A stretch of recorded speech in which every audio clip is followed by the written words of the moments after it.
एक गृहिणी रोजाना की तरह आज फिर भगवान का नाम लेकर उठी थी। किचन में आई और चूल्हे पर चाय का पानी चढ़ाया। फिर बच्चों को नींद से जगाया ताकि वे स्कूल के लिए तैयार हो सके। कुछ ही पलों में वे अपने सास ससुर को चाय देकर आई। फिर बच्चों का नाश्ता तैयार किया और इस बीच उसने बच्चों को ड्रेस भी पहनाई। फिर बच्चों को नाश्ता करवाया। पति के लिए दोपहर का टिफ़िन बनाना भी ज़रूरी था। इस बीच स्कूल का रिक्शा आ गया और वो बच्चों को रिक्शा तक छोड़ने चली गई। वापस आकर पति का टिफ़िन बनाया और फिर मेज से जूठे बर्तन इकट्ठा किए। इस बीच पति देव की आवाज़ आई कि मेरे कपड़े निकाल दो। उनको ऑफिस जाने के लिए कपड़ा निकाल कर दिए।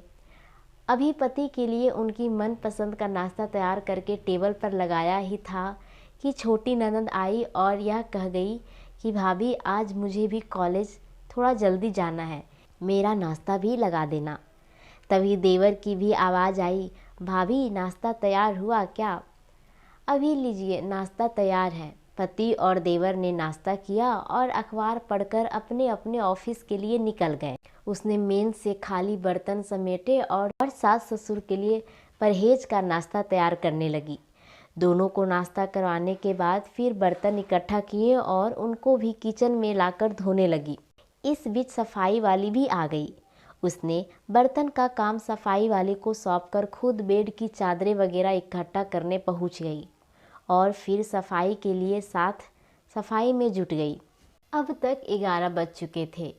अभी वो पूरी तरह काम समेट भी ना पाई थी कि कॉल बेल बजी।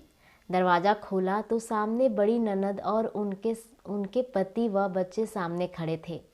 उसने खुशी खुशी सभी का आदर किए और साथ में घर बुलाया और उनसे बातें करते करते उनके आने से हुई खुशी का इजहार करती रही। ननद की फरमाइश के मुताबिक नाश्ता तैयार करने के बाद अभी वो ननद के पास बैठी ही थी कि सास की आवाज़ आई कि बहू खाने का क्या प्रोग्राम है। उसने घड़ी पर नज़र डाली तो 12 बज चुके थे। उसकी फिक्र बढ़ गई।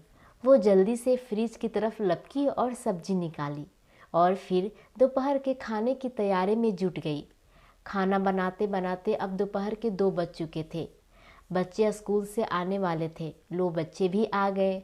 उसने जल्दी जल्दी बच्चों की ड्रेस उतारी और उनका मुंह हाथ धुलवाकर उनको खाना खिलाया। इस बीच छोटी ननद भी कॉलेज से आ गई और देवर भी आ चुके थे। उसने सभी के लिए मेज पर खाना लगाया और खुद रोटी बनाने में लग गई। खाना खाकर सब लोग फ्री हुए तो उसने मेज से फिर बर्तन जमा करना शुरू कर दिए। इस वक्त 3 बज रहे थे। अब उसको खुद को भी भूख का एहसास होने लगा था। उसने हॉट पॉट देखा तो उसमें कोई रोटियां नहीं बची थी। उसने फिर किचन की ओर रुख किया। तभी पतिदेव घर में दाखिल होते हुए बोले, आज देर हो गई, भूख बहुत लगी है, जल्दी से खाना ला दो। उसने जल्दी जल्दी पति के लिए खाना बनाया और मेज पर खाना लगाकर पति को किचन से गरम गरम रोटियां बनाकर लाकर देने लगी। अब तक 4 बज चुके थे। अभी वो खाना खिला ही रही थी कि पति देव ने कहा, आ जाओ तुम भी खा लो। उसने हैरत से पति की तरफ देखा तो उसे ख्याल आया कि आज मैंने सुबह से कुछ नहीं खाया है। ख्याल के आते ही वो पति के साथ खाना खाने के लिए बैठ गई। अभी वो पहला निवाला उसने मुंह में डाला ही था कि उसके आंखों से आंसू आ निकले।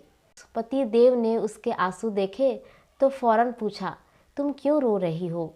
वो खामोश रही और सोचने लगी कि इन्हें कैसे बताऊं कि ससुराल में कितनी मेहनत के बाद ये रोटी का निवाला नसीब होता है और लोग इसे मुफ्त की रोटी कहते हैं।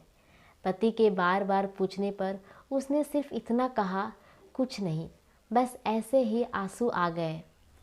पति मुस्कुराए और बोले कि तुम औरतें भी बड़ी बेवकूफ़ होती है, बिना वजह रोना शुरू कर देती है।